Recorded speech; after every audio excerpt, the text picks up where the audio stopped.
What's up, everybody? Welcome back. I'm Abe, and this is Stellaris. We're in version Wells, which is 2.7.1, which was released yesterday, which is Tuesday, May 12th. And I figured it was time we get back into looking at all that's changed in the game and then discussing traits, talents, things within the game, like your origins. Origins are totally new since we last did a bunch of videos on this.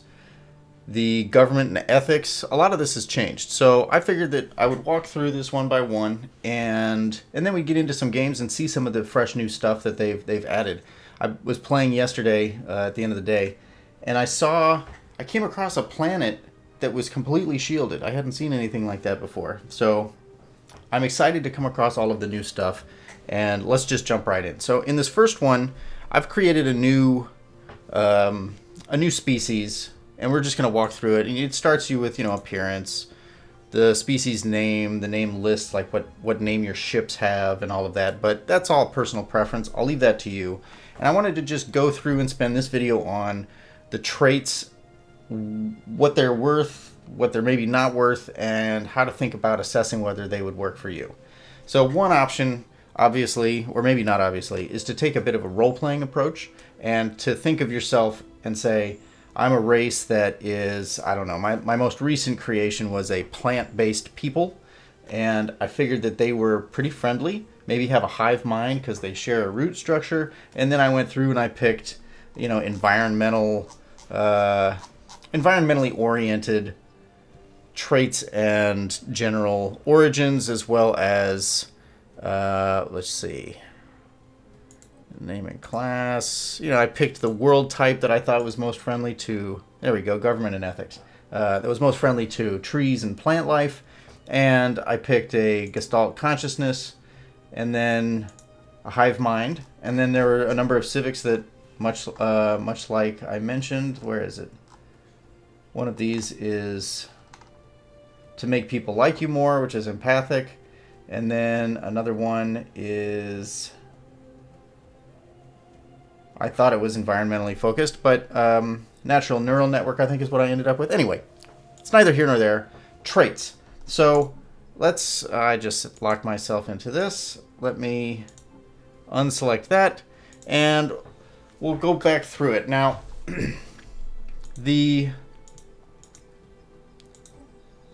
let's just go back. We'll go back and we'll start again. So the traits, they've introduced a mechanic, the sprawl. So I went into a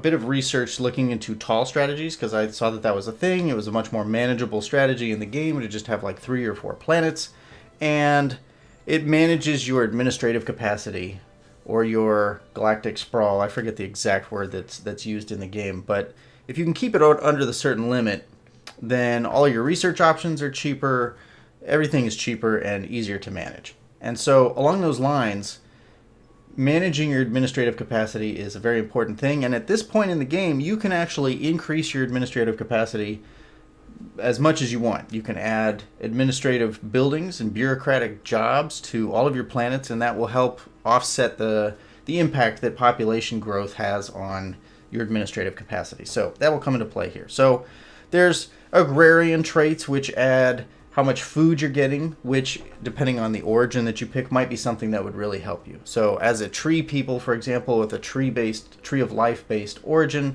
my food is what I use to make colony ships. I need 1,000 food in order to do that for each ship.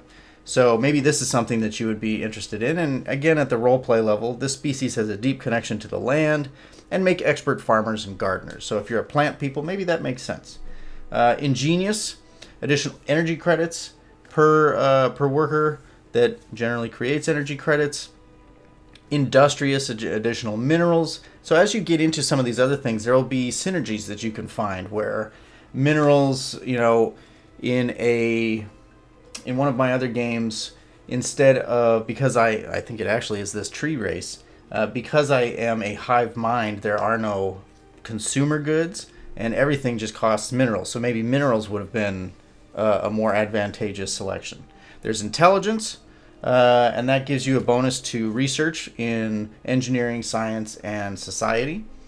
Thrifty increases your trade value by 25%, which, if you're a corporation or if you're just going to build and focus on trade value later in the game, which a lot of these tall strategies do, that would be something that you would want to think about, because a large portion of your energy credits are going to be coming from trade as opposed to maybe, you know, your actual workers creating energy credits. So something to think about here, because this is a 25% bonus and this is only a 15% bonus. So if you tailor it to your race and other choices that you're making, like your overall strategy, then you can benefit from it there. So you've got natural engineers, and I don't think that, oh, maybe you can. If you really want to stack these things, you can. You can't pick natural engineers along with the other, you can't like super stack yourself on research, but you can have them focus on one type of research or another. So whether it's engineering, physics, or sociology, you can have specialized races there as well. Your people can be extremely adaptive, which allows you to colonize additional planets without having to terraform them much earlier in the game. So you can see that they value that pretty highly, with a 4-point requirement there as opposed to 2, which is just a 10% increase in habitability. So something to think about. And then there's some negatives that you can choose as well, and you can determine which of these would impact you less or more. Non-adaptive decreases your habitability. If you think you're going to move toward a robotic species, or you're going to be a robotic species, then you can take that and not worry about it, because your robots are going to be able to live anywhere. Rapid breeders. Population growth speed will help almost everybody, and with a 2-point value, they're adding some value to it as well. And so that will allow your planets to expand faster and allow you to build more research facilities, more alloy factories, and other things that'll benefit you, building your army, all of these things. So that's a popular one. Growth speed is something you really want to emphasize a lot of times. As a downside, if you aren't going to be growing or relying on population growth, or you think you're going to have other things outweigh the negative impact of slow breeders, then you can pick up 2 points and use that as a negative as well.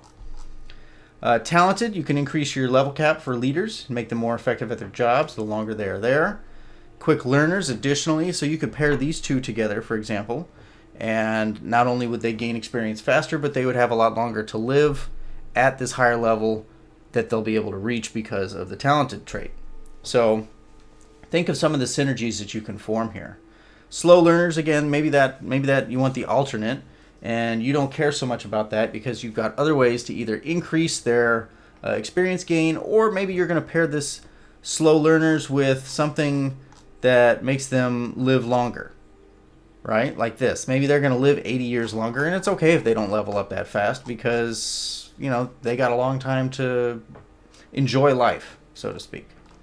Traditional, and this is for unity, increasing the unity of your jobs, the unity output, and that'll allow you to progress through the entire unity tree. You can pick a lot of the different things there, and there are some really powerful ascendancy options that you can do that'll change how people view you out in the rest of the galaxy, that will drastically increase your research speed, allow you to build mega structures much faster, all kinds of good things there. So this might pair with a goal to build a lot more autochthon monuments and to just focus on unity above all of these other things. So again, pair them to your preference. And if you don't care as much about that, there's also the opposite end of that, which is the Quarrelsome trait, and that gives you a -1, an additional point to spend someplace else. And then you've got docile and unruly, and that gives you empire sprawl from populations, and that'll be the main contributor to your empire sprawl, which is the population that you have. And so if you want to mitigate the impact that this will have on you, you can pick something like docile, or if you don't care about that and you're just going to build administrative buildings and bureaucratic jobs, then you can pick unruly and go from there. Or if you think you could pair this with the other negative of slow population growth and or increased population growth, or slow population growth. And that way you're getting a bunch of points that you can put someplace else, but you're banking on the fact that you're not going to be growing a lot of population very quickly, and so the impact is going to be easy to negate. So moving down, we've got very strong, and that contributes to army damage as well as work population resource output. And that's like minerals and energy credits, and I think alloys. But so you get a little bit of military, and you get a little bit of industrial benefit from that as well. So you can do that at the very strong level, or you can do it at the just strong level, which is about half as effective. You've got the alternate side of that, which is weak. Maybe you don't expect that you're going to be doing a lot of work with armies. You're not going to be invading because maybe you're a pacifist and you can't a lot of times. And you're willing to take the hit for a little bit of pop resource output, because you need this extra point to spend someplace else. You've got the Nomadic Trait, which allows you to increase your pop growth from immigration, which, if you are planning to be friendly with your neighbors, is something you might want to be able to maximize, because pop growth, like I said before, will definitely benefit you. And if you don't have to wait for people to grow, but you can attract them from your neighbors, all the better. You can do this here. And if you want to resettle them, so that you can take them off the planet that they immigrated to and put them to someplace that you really want them to be, a new planet perhaps, then you'll do that much cheaper with something like Nomadic. Sedentary is the opposite. If you're going to be xenophobic, you're not going to like your neighbors, you're not going to interact with them very much, or you don't want to, this could be a nice way to pick up a point that you can put someplace else. Like communal. Say you're constantly running out of housing on your planets, this would help mitigate the impact of that. And I am personally one of those people who is constantly running out of housing. Solitary, opposite side of that. If you don't have a problem with housing, or you don't mind building housing, focusing on housing, solitary might be something that you could use to get yourself a couple points. You've got Charismatic, which increases your amenities and generally makes your people more happy. You've got the alternative side of that. And this used to be like, these two traits used to impact how much your neighbors liked you or disliked you just inherently, and that was an interesting thing, but they've changed. Now it just impacts your amenities production, and how much each of the jobs creates from that. You've got Conformists, which makes people more likely to follow your governing ethics and less likely to stage a coup and try to overthrow you. And there's the positive for 2 points, and the negative, which makes other ethics a little bit more attractive, and so you'll have a lot of different factions, but you get just 1 point from that. Venerable and enduring, which you can see they really value an additional 80 years worth of life out of your leaders. Enduring is just an additional 20, and so numerically that lines up as a linear thing, but there's also the downside, which is 10 years lower lifespan.